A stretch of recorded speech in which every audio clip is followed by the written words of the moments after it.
with you. Hey, I want you to know that for 40-some years, I have stood in front of audiences very much like yourself. And I've always been so concerned that you're having fun, always so concerned that you're enjoying it, always so concerned that we're connecting. But I want you to know that the pandemic changed me forever. Because after 18 months of attempting to do stand-up comedy via the medium of Zoom, I don't care if you enjoyed this at all tonight. I'm just so glad we're all in the same room together, huh? Yes. Let me ask you this. How many of you have seen me before here at Leoni? Okay, very good, thank you. How many of you, no idea who I am, never seen me before, no idea what I would do for you now? Okay, just hold your hand, hold them right up there. Hold them up. Yeah. Okay, 6. Well, listen. I want you people who raised your hands right there, I want you in particular, I want to just confirm for you, I want to assure you that I'm a pretty big deal.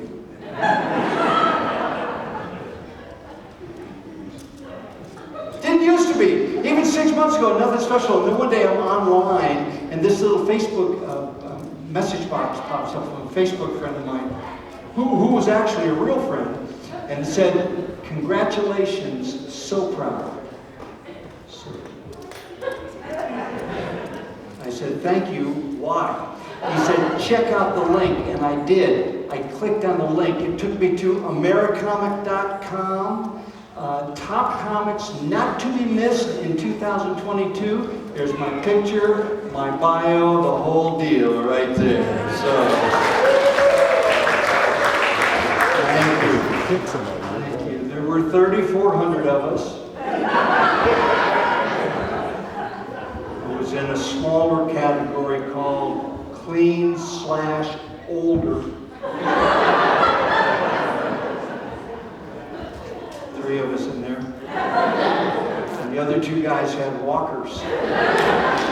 But here's the amazing thing about the internet. You know this if you're younger than me, which is almost all of you here. The internet, oh my goodness, what a marketing tool that is, huh? To think that I could have a career like this for decades, just steady like this, and then this happens on the internet, and the graph well, as an example, I went back to that website 3 weeks ago. Now there are only 2 of us. So God is doing some wonderful things for me in my life. To judge you from that last guy's picture, I'm getting older. I was getting on an airplane in January, no kidding. You'll recall back in those days we all were masked on airplanes, everybody was.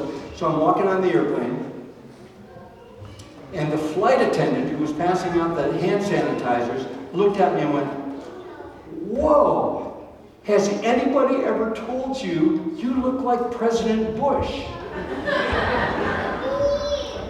I had my mask on. I mean, can you believe the similarities? I said, "No. Nobody has ever told me I look like George W. Bush." She said, no, I don't mean that one. I mean the older one.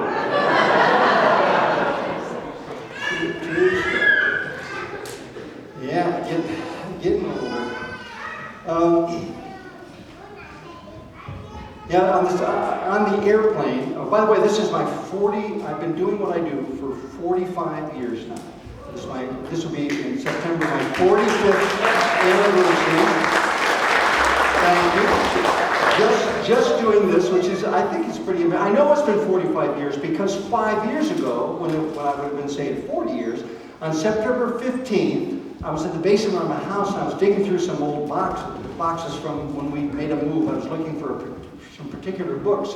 Didn't find those books, but I did find a pile of old work calendars.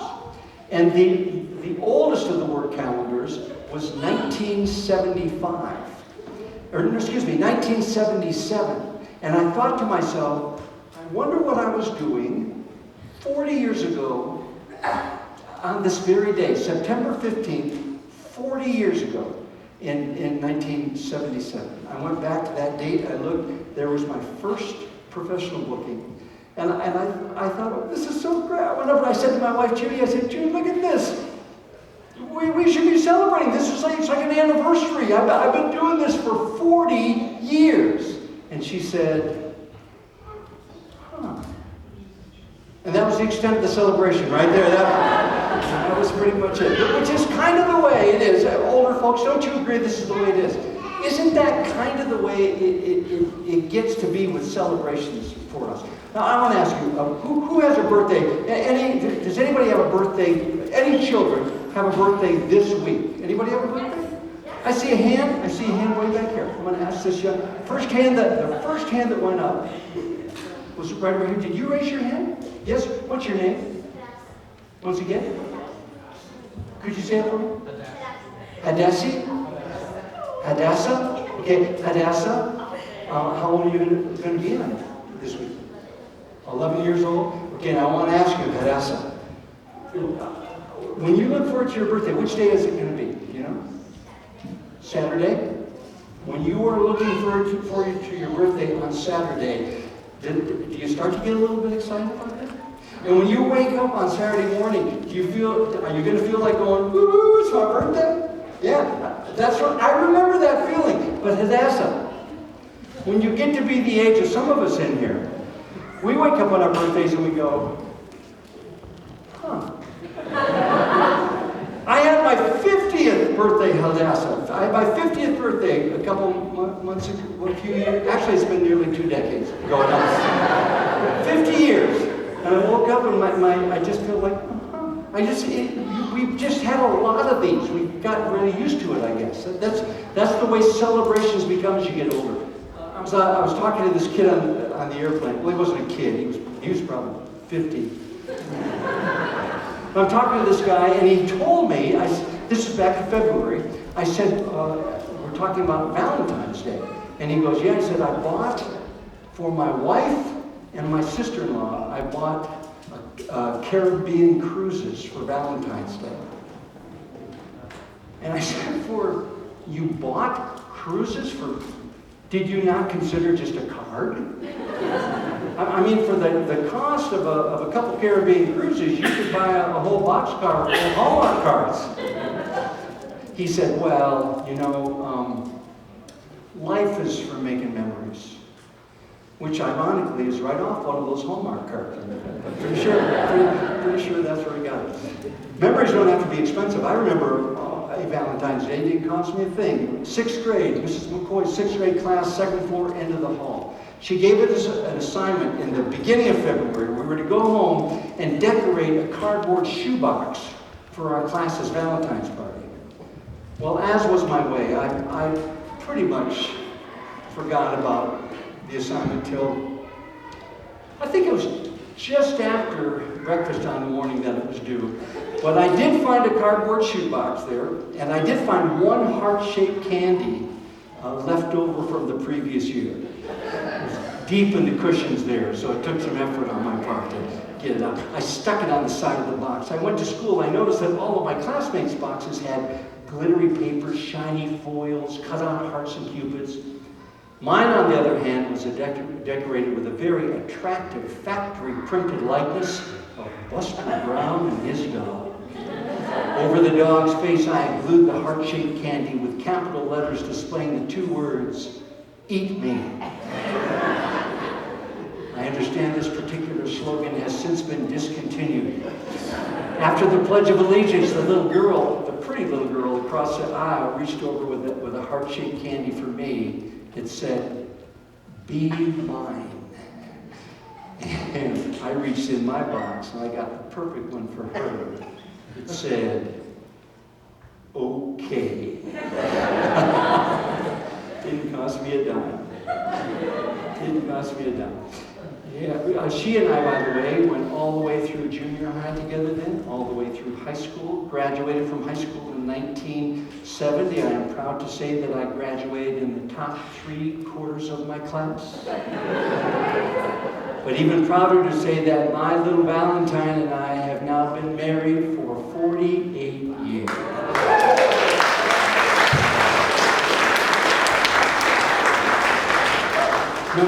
to each other. No. That would have never ever worked out. So. I'll tell you something that'll make you feel old. I went on a Disney cruise. I was performing on a Disney cruise. By the way, it was my first and my last Disney cruise. I will never perform on a Disney cruise again. And I don't want to get into the politics of Disney and all that they're going through and all the rest, but I want you to know, I know in my heart and my mind I will never perform on a Disney cruise again. I know this because after my performance, they told me so. Didn't go over well. it was a 4-day cruise, 3 nighs. On the opening night, I had to do a performance for the parents and the adults, and that went great. And then 2 nights later, on closing night, I had to do a performance for the children of those parents. And so 2 nights later, I'm standing behind the curtain, peeking through the curtain into this beautiful Broadway-style theater on the Disney Wonder. 1,400 seats. My audience is coming in. 1,400 of them, all from the age of 5 till the age of 12. The teenagers had parties, the younger children were with moms and dads, but I had that age 5 to 12, 1,400 children coming into this theater. People ask me, do you ever get nervous? And I'm tempted to say I never get nervous, but I know that's not true because I was feeling a little bit nervous at this moment. Like, what was I thinking when I said, oh yes, I can perform for children. But 1,400 K to 12, I didn't know if my material was going to work. I didn't know. And I can see the man coming out to introduce me. Well, it's not a man, it's Goofy. He's coming out to introduce me. I felt a tap on my shoulder. I turned, it was the cruise director. The cruise director is the boss of all of the entertainment on the ship. And you do what the boss, what the cruise director says. We understand that when we sign the contract. You do what the cruise director says. She's the boss. Young lady, she said, Bob, went to your performance the other night, got lots of great responses. I said, oh, I'm so glad Goofy's introduced me. Bob, I noticed though that you didn't tell any jokes. No, well, you're right. That's not really my style of comedy. I don't do jokes so much as I do more story. Well, Bob, it's just that the children know that you're a comedian and they associate comedy with jokes. So if you could just tell 2 or 3, that'd be great. I said, whoa. I don't know 2 or 3 jokes. I know like 1 joke. Well, tell that one. I don't think it would be appropriate. She said, Bob, it's what Walt would have wanted. So I walked through the curtains. I stood before 1,400 children ages 5 to 12. And because she's the boss, I told her 1 joke.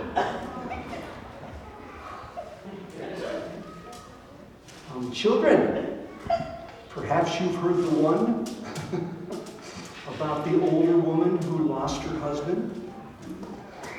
And when I say that she lost her husband, just for some of you who are a little bit younger in this area, so we're all on the same page. When I say that she lost her husband, I don't mean it was like she was going, well, where'd my husband go? He died. And on the morning of the funeral, she went down to see him, to view him, to preview. You know, kids, how you see a little piece of a movie that makes you excited about the whole thing? It's kind of like that. Although not so much, really. And as she was standing there, the funeral director came up and said, ma'am, is there anything I can do for you at this very, very sad time? She said, well, there is one thing.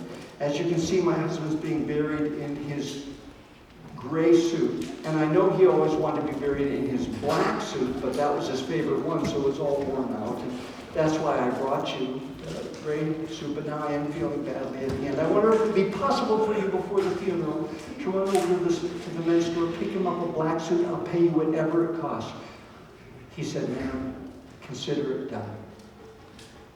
Well, the funeral, kids, was wonderful, and everybody was very nobody was happy, really.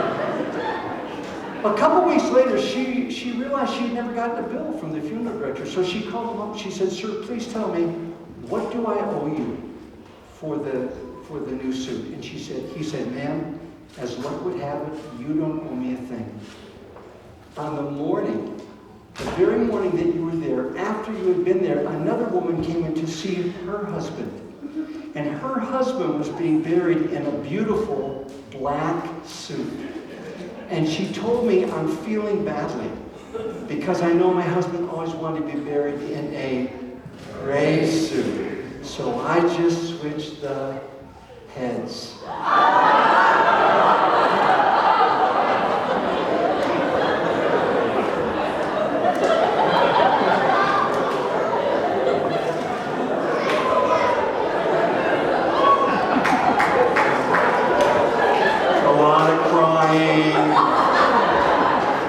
Had to bring in the counselor. "Oh, Craig, I'm sorry. I was bugging Craig since I came here this afternoon. Please, would you want to write down some things, if you have any thoughts about what you'd like to see me do?" And he did write this out, and I didn't even look at it.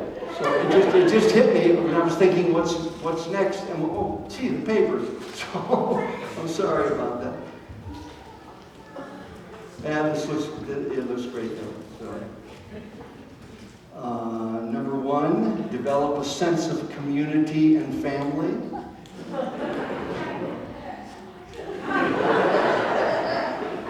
Number 2, tell us a little bit about yourself. And number 3,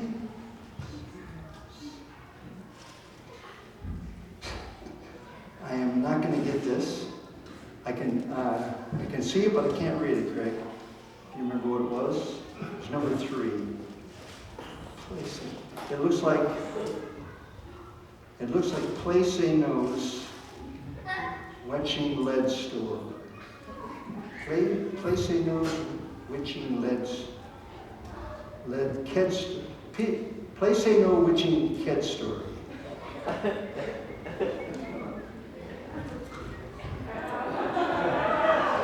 So we'll do that. I can get it. Please no switching head story. All right.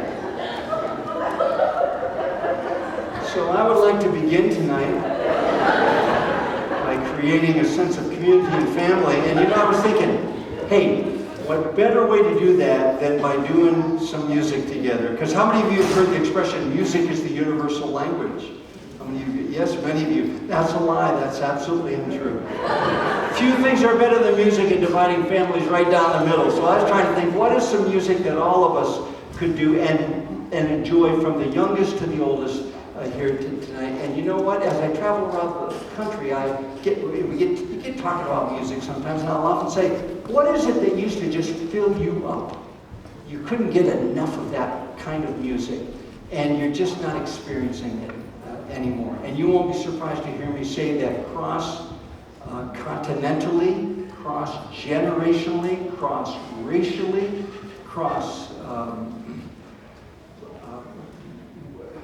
anything. People respond to me just like this. They say, what we really miss is group whistling. And I sure know where you're coming from there, so we're going to take care of that right now.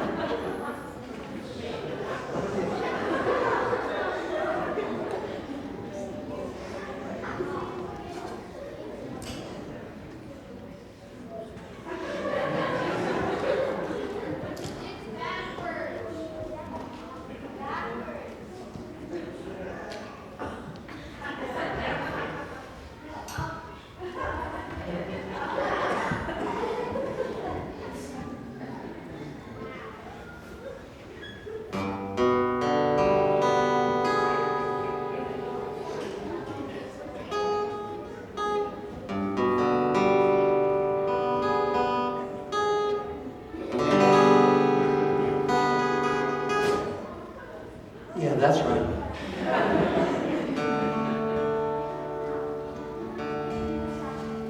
Now let's whistle together. One of the greatest whistling songs in all of American history. You begin. Here we are.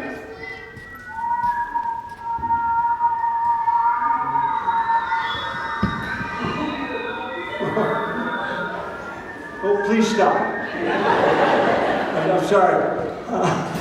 I must have made myself unclear. What I should have said was, I will whistle a note, and then you people whistle the same one.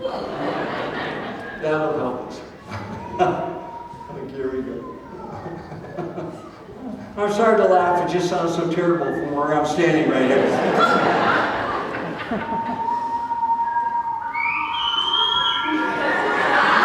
Anybody tempted? Can anybody do this one? Let's hear it once. Go ahead, you do it.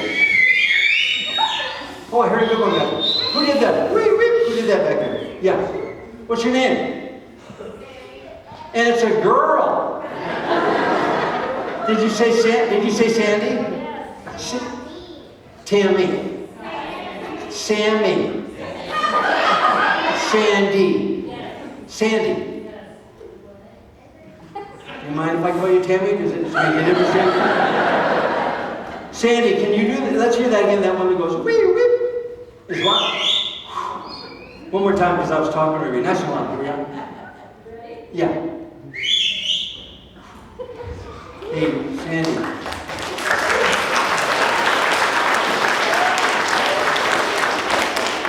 Hey, Sandy. That ticks me off.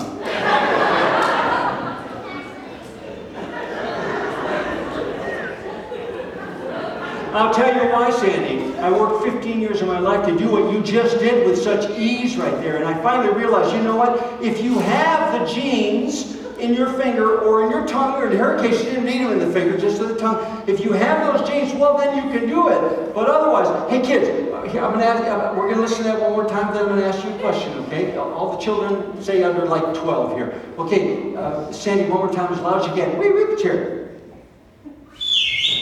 Hey kids. How many of you would love to do what Sandy just did right there? Look at the hand. Look at the hands going. Yeah. Okay. Hey, look at me, everyone. You kids have your hands. Look at me right here. Right here. I hope this is an encouragement to you, okay? Listen carefully. Give up.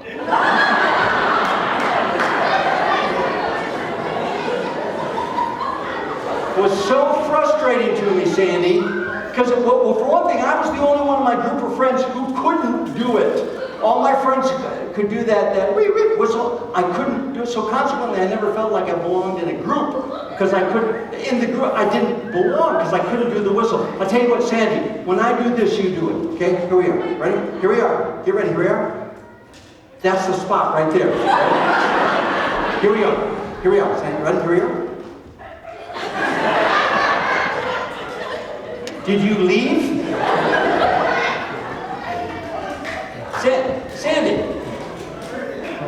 Sandy, what? Can you do it? Okay, all right, here we go. Here we are, ready? Here we are. That's where you whistle, right there. Here we go, Sandy. Here we are, ready? Okay, how did you do that, Sandy? I don't get it. Who did that? Raise your hand. All right, I'm leaving you, Sandy. What's your name? I can't. Kelly? Kim. Do you mind if I call you Tammy? No? Kim. Let's hear it again. That's loud. Hey, Sandy. You have to admit that is very good. Kim, here we are. When I do it, you do it. Here we are. Okay, now don't cut back on your volume. Keep it nice and loud. Hurt those people in front of you. Here we are, ready? Here we are, ready? Here we are. Okay, be ready. Be ready, okay? Be ready. I'd be walking down the street, my two friends, Kurt and Phil, and we'd see Mark and Jay like 3 blocks down. And Kurt and Phil would go, hey, look, there's Mark and Jay. And they stick their fingers in their mouth, they go,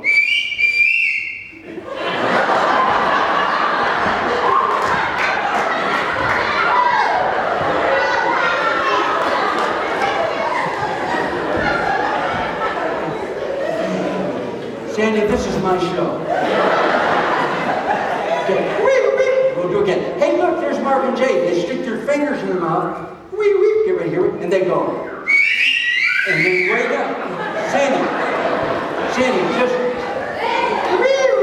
I mean, Kim. Yeah. I'm not coming back to you. Forget it. Here we go. Try it again. Turn. No. Now she's laughing.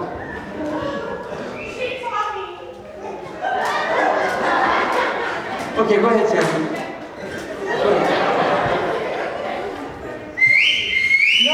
No. The one you want to make is that one. Here we go. Let's hear it. You've been doing, you did. You started before. Here we go.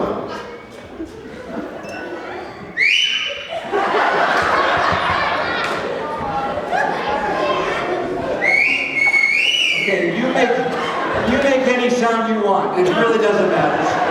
It's your story. Okay? And then Mark and Jay would look back and they would go.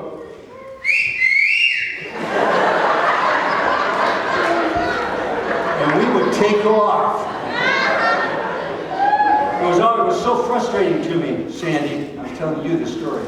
It was so frustrating to me because I couldn't do it. And finally I realized, I think I was 18, and I was getting ready to go to college. And I'm going to college. I was living in Pennsylvania, going to college in Chicago. I'm 500 miles away, and I realized nobody knows me here. They don't know I've suffered with this disability all my life. So I just quit. And I want you to know, especially the younger folks, I want you to know just what a blessing it's been in my life to become a quitter. And by the way, I realized, Kim, Sandy, both of you, I could get by just fine in life without that. I would just go, hey! Here we go. One of the greatest whistling songs in all of American history. You know it, here it is.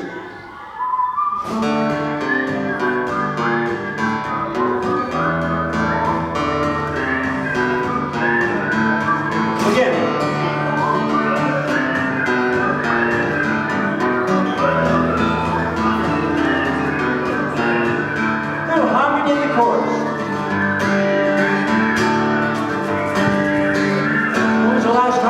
As a group, kind of makes you want to fish.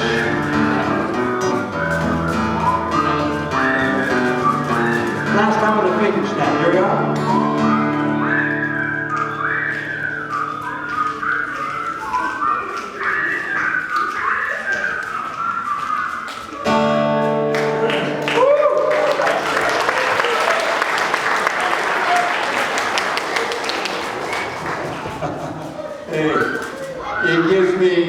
It gives me such delight to tell you folks that Kim cannot snap her fingers. She's trying faking it back there.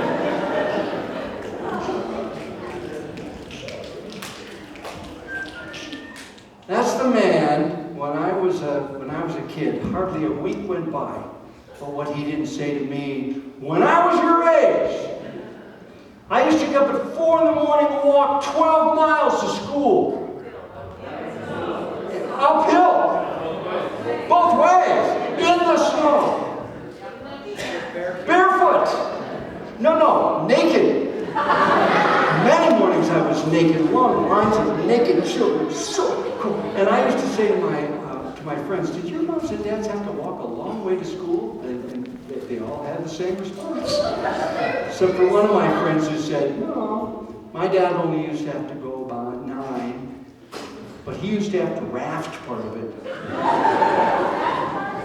It was so cool. So you have no idea how cold it was. I heard that a lot. You have no idea how cold it was. If I turned my ankles, man, there's some pain. My dad would say, you have no idea what pain is. When I was a kid, pain really hurt. Walk it off. That was his solution to any injury. Walk it off. Bloody nose. Well, walk it off. Diarrhea. Walk it off.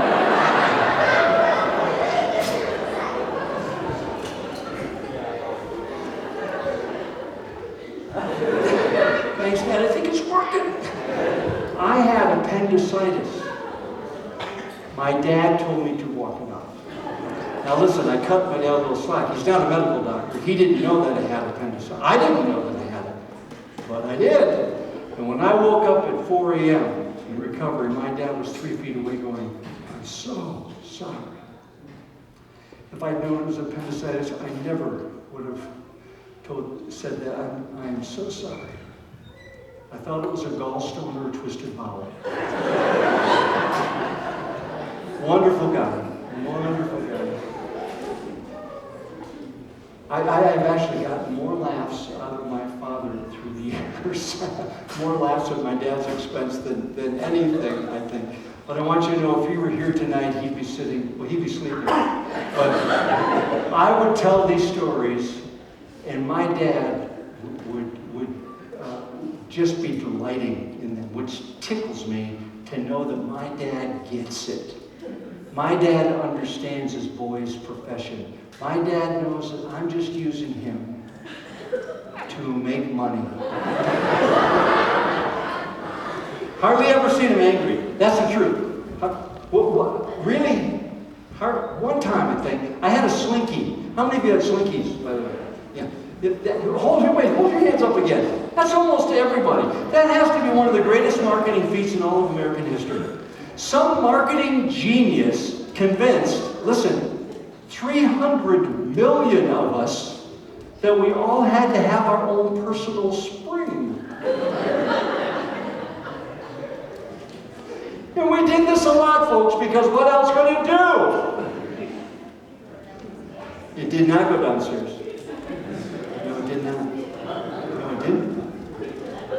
No, yours didn't either. No, it went down 2 steps and threw itself down the rest. You know that's true. I had a giant slinky. We're talking close to $2. And apparently after playing with it one day, I left it laying in the high grass. Where the next day my dad hit it with the power mower. And this did upset him. Though it may not have been so much anger as it was just fear. Because that is a terrifying sight to see that ever-lengthening strand of wire an inch and a half above the ground rotating at 2,200 RPMs. Mowed the whole backyard in 3.5 seconds that day. I got a call from my mom a few years back. She said, your dad's had a terrible accident. My dad, old man now, had climbed up in an apple tree, 18 feet. It's about as high as you go in an apple tree. He's picking apples up there and throwing them to my cousin, who should have been in the apple tree. Limb snapped off. My dad went 18 feet to the ground. Old man. Old paratrooper. He managed, he said, to land on his side, but of course something's going to go. Shattered his pelvis. They have him in surgery for 4 or 5 hours, screwing him back together. My mom's trying to get a hold of me for 5 or 6 hours. We finally make the connection. I said, can I talk to him? She said, yeah, I think so. Hey, folks, I want you to know, I love my mom and my dad. I have always loved my mom and my dad, and never a moment in my life have I questioned if my mom and dad love me. Always knew how much they loved me. But having said that, I would also tell you this. My dad and I didn't say those 3 words, I love you. Hardly ever. And I've wondered why that is, because I always said those words to my boys, and they to their children, and now I to my grandchildren. But all those years growing up, we didn't say those 3 words. I said, can I talk to him? She said, yeah, I think so. And then I heard him say, hi, Bob. 2 syllables, and I could hear the pain in my dad's voice. Never heard pain in his voice before. I said, Dad, I'm so sorry. He said, well, thanks, Bob. I said, I heard you were up pretty high. He said, you have no idea how high. I thought he was going to tell me about how his skin was heating up as he came through the atmosphere back down to earth. I said, Dad, I wish there was something I could say to make you feel better. He said, well, thanks, Bob. And then I realized that life is short, isn't it? And I said those 3 words so long overdue. I said, Dad, walk it up.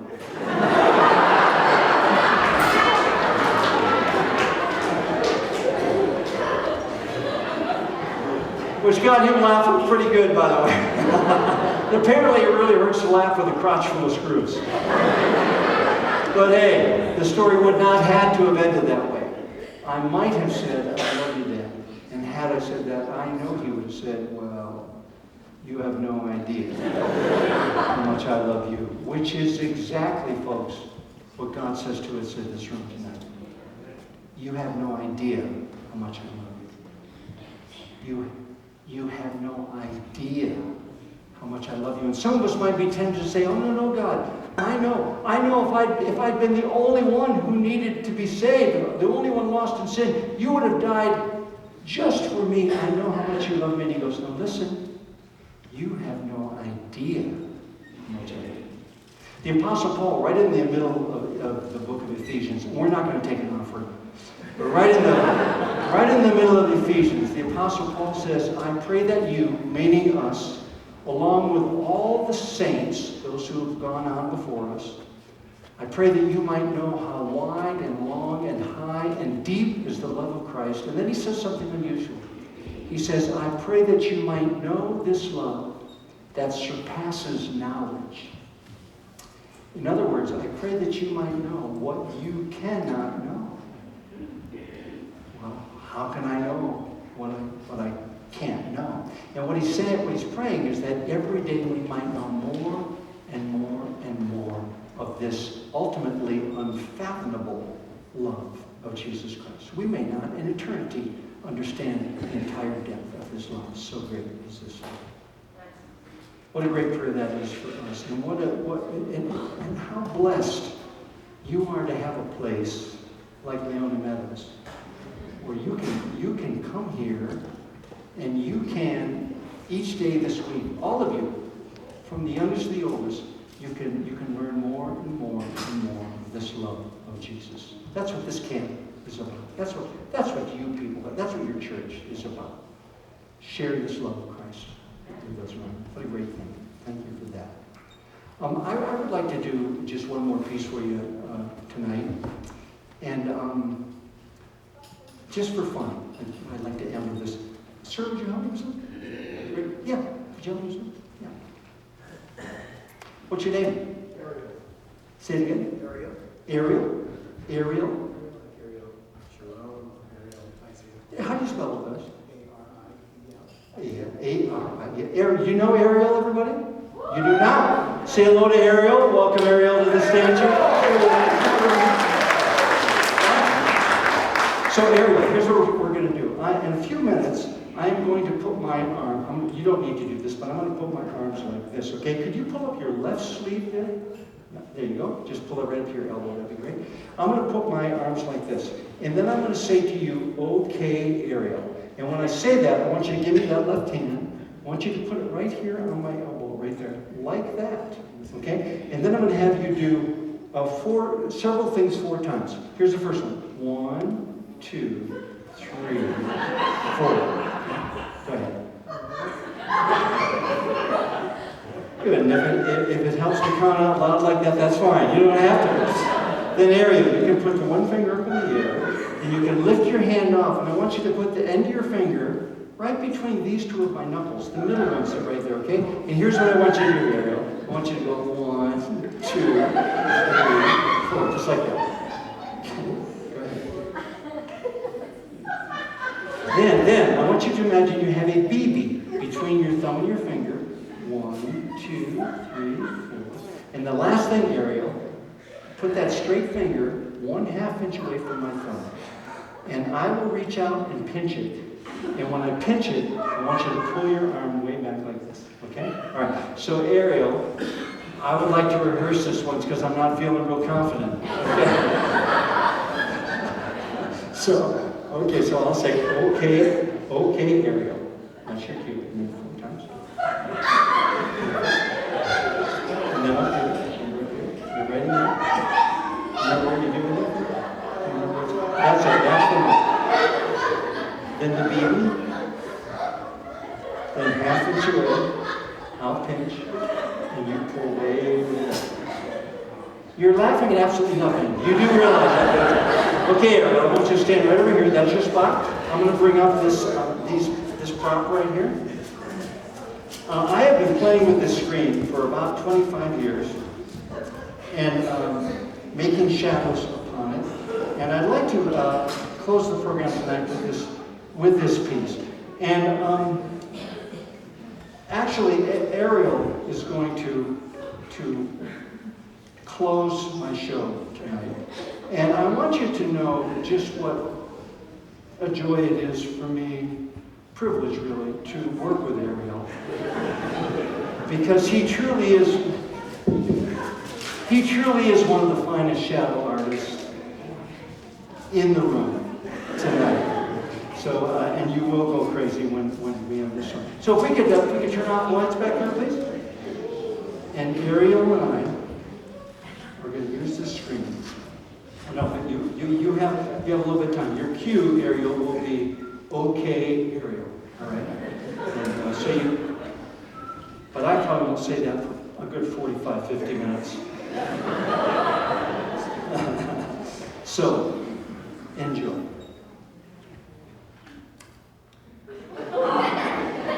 When I was a child, I slept every night in the room by my father's study, where the light from the hall shimmered down the wall and gave life to my shadow buddies. A play in 3 acts written by Big Bobby Stromberg, age 7, entitled Rabbit and the Hound, Act 1.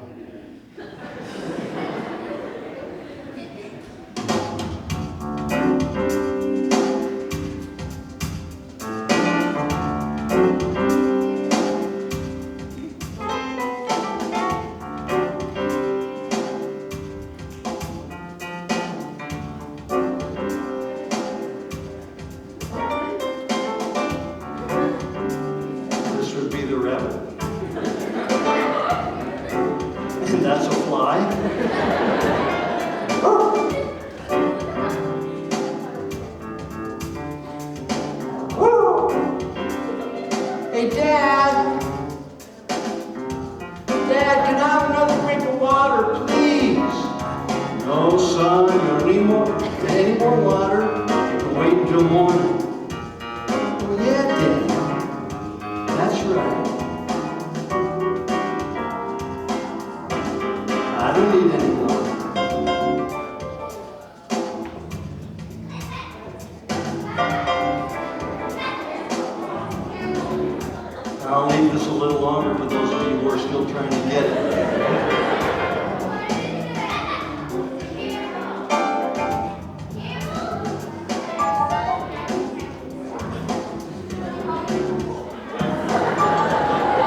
Monkey business. Monkey business indeed.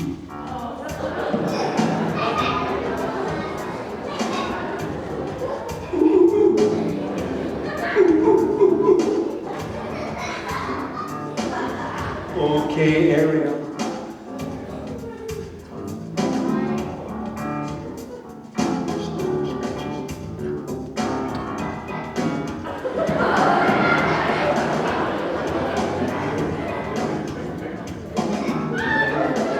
Okay, yeah, ready.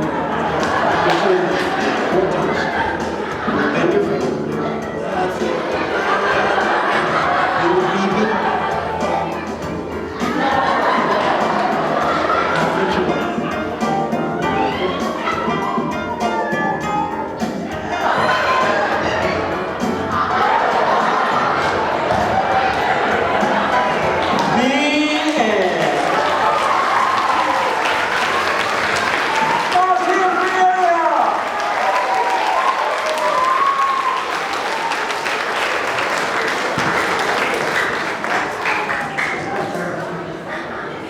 Well, good job, Ariel. I know what you're thinking about me. There's a little guy with way too much free time. Not his head. This has been a delight, everybody, to be with you, and I really, really enjoyed this. You are a wonderful audience. I would tell you that even if it were not true. But I mean, it was great.